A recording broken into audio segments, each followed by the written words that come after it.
Science کی ترقیاں اور اس کے اکتشافات، انکشافات، ایجادات، یہ سب جو ہے اس کا بابا آدم نیوٹن ہے۔ لیکن نیوٹونین فزکس کے اندر بہت سی خامیاں تھیں جو بعد میں واضح ہوئی ہیں، اور آج کا دور آئنسٹائن ایرا کہلاتا ہے۔ تو اس وقت یہ تھا کہ میٹر انڈسٹرکٹیبل ہے، اب کہتے ہیں نہیں، میٹر تو ڈسٹرائے ہو سکتا ہے، it can change into energy at any time. اور آج تصور یہ ہے کہ اس کائنات کا آغاز بھی ایک خاص وقت پر تھا، بگ بینگ، جس کا ذکر کئی بار میں کر چکا ہوں، اور ایک وقت میں یہ کائنات پھر ختم ہو جائے گی۔ اور عجیب نقشہ سائنس آج وہی پیش کر رہی ہے جو قرآن مجید کی آیت میں ہے کہ اس دن ہم لپیٹ دیں گے آسمانوں کو، یوم نطوی السماء کطی السجل للکتب کما بدانا نعیدھا۔ یہ جس طریقے سے کہ پھل جھڑی ہوتی ہے وہ اس طریقے سے پھیلتی ہے، پھل جھڑی، تو اس طریقے سے یونیورس پھیلی ہے، اس کی گیلیکسیز جو ہیں پھیلی ہیں، اور پھر یہ یونیورس ایک ایکشن اسی طریقے سے ہوگا، یہ لپیٹ لیا جائے گا جیسے کہ پچھلے زمانے میں کتابوں کے تومار ہوتے تھے۔ کتابیں اس طرح کی نہیں ہوتی تھی مجلد جو آپ دیکھتے ہیں، بلکہ یہ کہ ایک کاغذ ہو گیا، پورا لکھ لیا، اب یہاں پر کچھ گوند لگایا، دوسرا کاغذ لگا دیا، اس کو طے کر لیا، اب اس کے بعد تیسرا کاغذ یہاں لگا دیا، یہ طے کرتے چلے آ رہے۔ اس کو اسکرولز کہتے تھے، دی ڈیڈ سی اسکرولز بہت مشہور ہوئے ہیں کہ یہ جو بحیرہ مردار ہے اس کے قریب کی کچھ غاروں میں سے انجیل کے بہت پرانے مینuscripts جو برآمد ہوئے تھے، تو ان کو ڈیڈ سی اسکرولز کہتے ہیں۔ تو یہی ہے۔ بہرحال میں نے عرض کیا کہ انسان کی انفرادی زندگی کی سب سے بڑی حقیقت موت، اس کائنات کی سب سے بڑی حقیقت قیامت۔ قیامت سے پہلے کے بارے میں ایک حقیقت ہے جس پر کہ ہر مسلمان کو یقین کرنا چاہیے، اور وہ یہ ہے کہ اس قیامت سے پہلے پوری دنیا میں حق کا بول بالا ہوگا۔ اچھا، یہ وہ بات ہے جو دنیا کے اکثر مذاہب ہیں، اور خاص طور پر جو تین یہ مذاہب ہیں جنہیں ابراہیمی مذاہب کہا جاتا ہے، یہودیت، عیسائیت اور اسلام، جو صراحت کے ساتھ ہے۔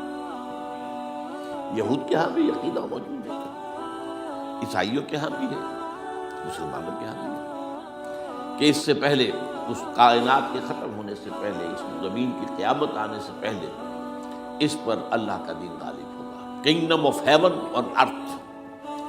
اور یہی بات حضرت مسیح نے کہی تھی اپنے اس وقت کے جن یہودیوں سے مخاطب تھے، ریپینٹ، توبہ کر لو، for the kingdom of heaven is at hand. اب جو وہ ہے آسمانی بادشاہت آیا چاہتی ہے، وہ آسمانی بادشاہت تھی حضور کا ظہور صلی اللہ علیہ وسلم، جس سے کہ وہ آسمانی بادشاہت قائم ہوئی اور پھر پھیلی کتنے بڑے علاقے میں، لیکن بہرحال پوری دنیا میں نہیں پھیل سکی، اس کے اسباب کیا تھے وہ اس وقت میرا موضوع نہیں ہے، لیکن پھیلنا ہے اس کو۔ اس سے قبل کیا ہونا ہے، یہ جو تیسری بات میں نے کہی ہے، اس پر آپ کو یقین ہونا چاہیے، اس لیے کہ احادیث صحیح آتی ہے۔ قرآن مجید کا سورہ کبریٰ دلالت کرتا ہے اس پر کہ حضور کو بھیجا گیا غلبہ دین کے لیے، اور بھیجا گیا پوری نوع انسانی کے لیے، تو جب تک پوری نوع انسانی پر دین غالب نہ ہو، حضور کا مقصد بعثت ابھی مکمل نہیں ہے۔ اسی کو اقبال نے کہا تھا، وقت فرصت ہے کہاں، کام ابھی باقی ہے، نور توحید کا اتمام ابھی باقی ہے۔ یہ چمن معمور ہوگا نغمہ توحید سے، ایک وقت آئے گا کہ پورا یہ قرہ جو ہے نغمہ توحید کے ساتھ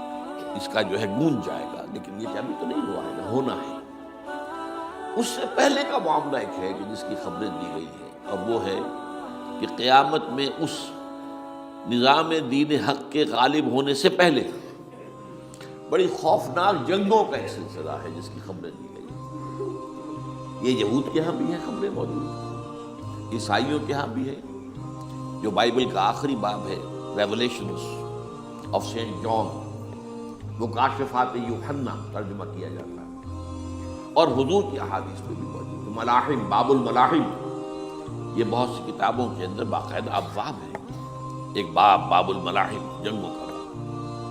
ان میں سے ایک جنگ وہ ہے جسے کہا ہے اس یوحنا کی مکاشفات میں آرمگدان، اور غالباً اسی کو حضور نے قرار دیا ہے الملحمۃ العظمیٰ، عظیم ترین جنگ، الملحمۃ الکبریٰ۔ تو یہ بھی یقینی چیزیں ہیں کہ جو ہونے والی ہیں۔ یہ ملاحم کیوں ہوں گے؟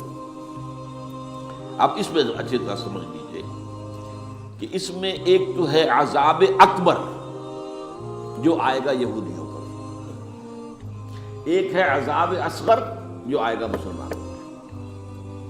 میں نے یہ آج سے 20 سال پہلے کتاب لکھی تھی، وہ جو مختلف، پہلے تو نوائے وقت کے اندر کالم کی شکل میں شائع ہوئی تھی، پھر یہ کہ موجودہ اور سابقہ مسلمان امتوں کا ماضی حال اور مستقبل، غالباً اس وقت آؤٹ آف پرنٹ ہے وہ کتاب۔ بہرحال جن کو بھی دلچسپی ہو وہ اسے کہیں سے حاصل کر لیں، لائبریری سے، مکتبے سے مل جائے گی اور پڑھے اسے۔ یہ 20-22 سال پہلے کی بات ہے، وہ آج کی بات نہیں۔ تو اس میں ان تمام چیزوں کا میں نے تذکرہ کیا ہے، اس لیے کہ عذاب اکبر اس کو کہتے ہیں کہ کسی قوم کا نام و نشان مٹا دیا جائے۔ یہ عذاب اکبر آتا تھا صرف ان قوموں پر جن کے طرف رسول بھیجے گئے اور قوموں نے بحثیت مجموعی رسولوں کا انکار کیا، ان پر وہ عذاب آئے۔ اسے عذاب استیصال بھی کہتے ہیں۔ فقطع دابر القوم الذین ظلموا، ان کی جڑ کاٹ دی گئی۔ ایک جڑ کاٹنا ہوتا ہے، درخت کو کاٹنا ہوتا ہے، درخت کو کٹے گا تو پھر دوبارہ جڑ میں سے شاید وہ نکل آئے، لیکن نہیں، جڑ سے اکھیڑ دی۔ لا یری الا مساکنہم، یہ عذاب جو ہے اب کسی قوم پر نہیں آ سکتا، اس لیے کہ اب کوئی رسول تو آئے گا ہی نہیں، لیکن ایک قوم پر یہ تاریخ کے قرضے کی حیثیت سے موجود ہے، اور وہ قوم یہود ہے۔ ان کی طرف رسول بھیجے گئے حضرت عیسیٰ ابن مریم، رسولا الی بنی اسرائیل، اور انہوں نے، یہ بات تو بہت دور کی تھی کہ مانتے انہیں اور ان پر ایمان لاتے، ان کا جو کچھ کیا ہے آپ کو معلوم ہے، انہیں ولد الزنا قرار دیا، جادوگر قرار دیا، واجب القتل قرار دیا، اور اپنے بس پڑتے سولی پر چڑھوا کر دم دیا۔ حالانکہ بار ہوا یہ نہیں ہے، اللہ نے انہیں اس سے پہلے ہی زندہ اٹھا لیا آسمان پر، دوبارہ وہ آئیں گے۔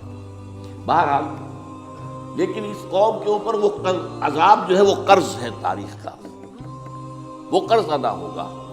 حضرت مسیح علیہ السلام ہی آئیں گے دوبارہ، اور ان کے ہاتھوں اس امت کا خاتمہ ہوگا، ایک ایک فرد ختم ہو جائے گا۔ یہ جب میں نے یہ باتیں کہی تھی تو امریکہ میں یہودیوں نے بڑا شور مچایا، میرے خلاف جو ہے ان کی ایک مہم نکلی یہودیوں کی طرف سے کہ اس کی کتابیں وغیرہ، اس کے ویب سائٹ بند کرو، یہ جو ہے اینٹی سیمیٹک ہے، یہ کہتا ہے سب یہودی قتل ہو جائیں گے۔ یہاں پر بھی جو میرے ساتھ ایک ڈائلاگ کرنے کے لیے جو 12 پروفیسر آئے تھے امریکہ وغیرہ سے، ان میں سے جو یہودی تھا تو اس نے بہت ناراضگی کا اظہار کیا، آپ کہتے ہیں سارے یہودی ختم کر دیے جائیں گے، یہ بات ظاہر بات ہے پیلیٹیبل نہیں ہے۔ لیکن پھر ہمارے ساتھی جو وہاں پر تھے امریکہ میں پریشان ہوئے کہ آپ کے خلاف یہاں پر اب یہ مہم شروع ہو گئی ہے، تو میں نے بتایا کہ یہ جو زائنسٹ ہے، جوش زائنسٹ، اور اس کے ساتھ ہے کرسچن زائنسٹ۔ کرسچن زائنسٹ کا رسالہ نکلتا ہے ٹرمپٹ، دی فلاڈلفیا ٹرمپٹ، اس کے مدیر نے خود لکھا ہے کہ 80% یہودی قتل ہو جائیں گے۔ اس کو میں نے یوں سمجھا ہے کہ 20% وہ ہوں گے کہ جو حضرت مسیح کی آمد ثانی پر ایمان لے آئیں گے، وہ بچ جائیں گے، لیکن باقی جو اڑے رہیں گے اس کے بعد بھی وہ ختم کیے جائیں گے۔ تو یہ عذاب الاکبر جو ہے تاریخ کا ایک قرض ہے کہ جو ادا ہوگا، ورنہ کسی اور قوم پر یہ عذاب اکبر اب نہیں آ سکتا۔ لیکن دوسرے درجے میں یہ عذاب ہوگا امت مسلمہ پر۔ امت مسلمہ بھی تو عذاب کی مستحق ہو گئی۔ وہ عذاب جو یہودیوں پر بہت پہلے آئے تھے، ضربت علیہم الذلۃ والمسکنۃ وباؤوا بغضب من اللہ، یہ تھا کہ نہیں تھا؟ حالانکہ انہوں تو یہ خیال تھا کہ we are the chosen people of the Lord, ہم تو اللہ کی منتخب قوم ہے، وی آر دی، قرآن کہتا ہے کہ ان کا قول یہ تھا نحن ابناء اللہ واحباؤہ، ہم تو اللہ کے بیٹوں کی طرح ہیں اور اللہ کی جو ہے بہت چہیتے ہیں۔ کہ عذاب آئے، نبوکدنضر کے ہاتھوں آیا، اسیرینز کے ہاتھوں آیا، پھر یونانیوں کے ہاتھوں، الیگزینڈر دی گریٹ کے ہاتھوں آیا، پھر رومنوں کے ذریعے سے آیا، اور پچھلی صدی میں جرمنوں کے ذریعے سے آیا۔ تو عذاب آئے، یہ عذاب ہے، لیکن قوم ختم نہیں ہوئی۔ وہ عذاب اکبر نہیں تھے، یہ عذاب مختلف حصوں میں آئے اور بڑی بڑی تباہیاں آئیں، لیکن وہ عذاب اکبر نہیں تھے۔ اسی طرح کے عذاب ہم پر بھی آئے، ہم پر کروسیڈرز آئے اور لاکھوں مسلمان قتل ہوئے۔ یروشلم ہمارے ہاتھ سے 88 برس تک نکلا رہا، اور اس پر عیسائیوں کا قبضہ رہا، ندیاں خون کی بہہ گئی مسلمانوں کی، اور پورا میڈیٹرینین کا ایریا جو ہے تقریباً قبضے میں رہا ہے عیسائیوں کی۔ پورا یورپ اس وقت آیا تھا، یہ جو کروسیڈ 200 برس تک وہ جاری رہے، waves after waves of the Crusaders coming and attacking and conquering the cities, یہ جتنی بھی فلسطین وغیرہ کا علاقہ ہے جس کے اندر ان کا اثار ہے، اور شام کا علاقہ سارے۔ پھر آپ کو معلوم ہے ہمارے اوپر حساب اس سے بھی بڑا، اس سے کئی گنا بڑا آیا تاتاریوں کے ہاتھوں، کروڑوں کے قریب انسان جو ہے مسلمان قتل ہوئے۔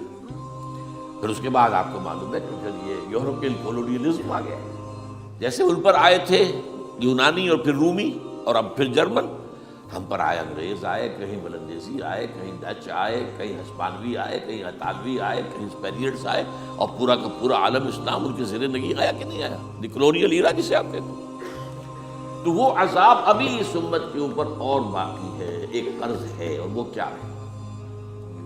یہ کلونیل ایرا جب ختم ہوا ہے، ہم آزاد ہونے شروع ہوئے، اب یہ ہمارے لیے ایک امتحان کا مرحلہ تھا بہت بڑا۔ آزاد ہو کر تم کیا کرتے ہو؟ پہلے تو ہم کہہ سکتے ہیں کیا کریں، ہمارے اوپر تو ہم تو مجبور ہیں، ہمیں غلام بنا لیا انگریزوں نے آ کر، ہمیں فرانسیسیوں نے غلام بنا لیا، ہمیں اطالویوں نے غلام بنا لیا، ان کی طاقت کے آگے ہم بے بس ہیں، لاچار ہیں، ٹھیک ہے، لیکن اب آزادی دے کر فَيَنظُرَ كَيْفَ تَعْمَلُونَ، اب تمہیں آزادیاں دے کر پھر اللہ دیکھے گا تم کرتے کیا کیا ہم نے۔ جو مسلمان قوم ملک آزاد ہوا اس نے یا تو اپنا قبلہ بنایا واشنگٹن کو یا بنایا ماسکو کو، کسی نے قرآن کو اپنا امام نہیں بنایا۔ دعائیں مانگتے ہیں وَاجْعَلْهُ لَنَا إِمَامًا وَنُورًا وَهُدًى، لیکن اس کو امام بنانا، اپنا امام بنانا، اس کے پیچھے چلنا، اس کے احکام کو نافذ کرنا، اس کی شریعت کی تنفیذ کرنا، یہ اس کی تہذیب، اس کا تمدن دیا ہوا، اس کا معاشی نظام دیا ہوا، اس کو قائم کرنا، زیرو۔ اس لیے بہت بڑے عذاب کے ہم مستحق ہیں۔ بات کڑوی ہے، اچھی نہیں لگے گی، لیکن میں یہ آج سے نہیں کہہ رہا ہوں، میں سن 80 سے یہ باتیں کر رہا ہوں، نوٹ کر لیں اس بات۔ البتہ اس میں یہ ہے کہ اس امت کا معاملہ سب کا ایک جیسا نہیں، لیسو سواء، جیسے سورہ آل عمران میں کہا گیا ہے کہ یہ اہل کتاب بھی سب ایک جیسے نہیں، ان میں بھی کچھ نہ کچھ نیک لوگ تھے، امت قائمۃ آناء اللیل، راتوں کو کھڑے رہنے والے، عبادت کرنے والے موجود تھے۔ عیسائیوں میں احبار اور رہبان جو تھے وہ بڑے نیک لوگ تھے، اس وقت بھی موجود تھے، لیکن بحثیت مجموعی کا معاملہ کیا ہے اس کو دیکھنا پڑتا ہے، بحثیت مجموعی صورتحال کیا ہے۔ تو صورتحال کیا ہے کہ ہم نے کہیں بھی اللہ کے دین کو قائم نہیں کیا، مذہب تو ہے لیکن ظاہر بات ہے کہ جرم جو ہے تو پوری امت کا، لیکن سب برابر نہیں ہے۔ سب سے بڑے مجرم عرب مسلمان، کیوں؟ انہیں اللہ نے جو مقام دیا وہ کسی اور کو نہیں دیا، حضور ان میں سے تھے، یہ رتبہ بلند ملا جس کو مل گیا، رسول عربی ہے۔ نمبر 2، ان کی مادری زبان میں اللہ کی کتاب موجود ہے، انہیں اس کو سمجھنے کے لیے کوئی نئی زبان پڑھنے کی ضرورت نہیں ہے۔ کوئی ہمارے لیے تو یہ صرف پڑھیں، نحو پڑھیں، یہ پڑھیں، وہ پڑھیں، تب کہیں جا کر اپنی آنکھ سے قرآن پڑھیں، ورنہ ترجمہ پر گزارا کریں۔ ترجمہ ظاہر بات انسپائر نہیں کر سکتا آدمی، ترجمہ تو سیکنڈ ہینڈ نالج ہے۔ جب آپ ترجمہ پڑھ رہے ہیں تو گویا کہ آپ اس مترجم کی آنکھ سے پڑھ رہے ہیں، اپنی آنکھ سے تو نہیں پڑھ رہے۔ لہٰذا سب سے بڑا عذاب تو ان پر آنا ہے۔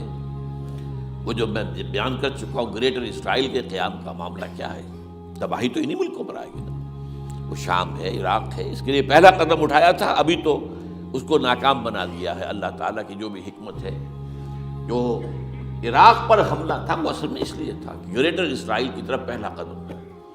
شیرون نے کہہ دیا تھا یہ جو پڑا ہوا ابھی کہیں مرا نہیں ہے، اس نے کہا تھا جیسے یہ صدام کی حکومت ختم ہوئی ہے، اس کے مجسمے گرائے گئے ہیں کہ ان قریب عراق پر ہمارا قبضہ ہوگا، یہ اصل میں تھا اس گریٹر اسرائیل کی طرف پہلا قدم۔ لیکن بار ہونا نقشے جو اب آ رہے ہیں دنیا میں اب تو بہت عام ہو گیا، 1906 سے 2006 سے چھپا ہوا نقشہ ہے وہ، اور ہمارے اخبارات میں اس کا آدھا ابھی آیا ہے، باقی آدھا تو دیا ہی نہیں گیا ہے، باقی آدھا ہے مڈل ایسٹ سے متعلق، وہاں جو نئی تقسیم ہونی ہے۔ عراق کے 3 حصے ہونے ہیں، ایک حصہ کردستان کے ساتھ مل جائے گا، وہ گریٹر کردستان، ایران کا کردستان، عراق کا کردستان، ترکی کا کردستان ملا کر ایک کردستان۔ جیسے ہمارے ہاں پاکستان کا بلوچستان، افغانستان کا بلوچستان اور ایران کا بلوچستان ملا کر گریٹر بلوچستان بنے گا، یہ ان کے نقشہ، یہ نقشہ تو اس میں دیا گیا ہے جو اب اخبارات میں چھپے۔